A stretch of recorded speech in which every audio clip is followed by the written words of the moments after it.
Жоқ, енді кім Найманның қызы біләд Чыңгыз Темучинға күйеуге шығып кеткен, содан кейін менің сүйегім, менің Найманнан кейін Найманның ұлы, менің атам бір какой-то.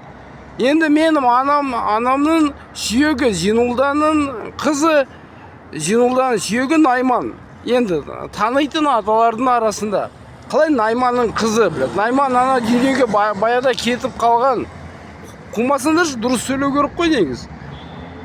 Менің анам Зинулданың қызы, Сәлкеннің Зинулданың баласы, Сәлкеннің қызы, Сәлкеннің жолын алды, Зинулданың баласы.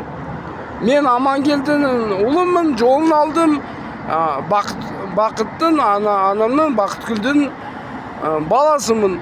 Солай дұрыс сөйлеу керек қой. Танты сүйегім, әкемнің сүйегі, ақсүйек, әкемнің жүрегі, адай анамның жүрегі. Солай сөйлеу керек қой дұрыс. Найман анамның сүйегі деп.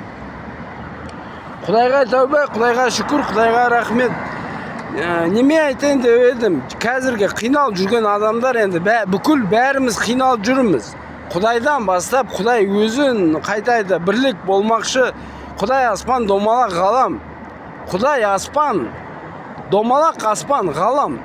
Өзін қайтайды қинап, қарыз, парыз өзіне сөз берді, сол сөзге қарыз болып жүр. Маған ашықтылық жасады 2014-те, 18 қаңтарда.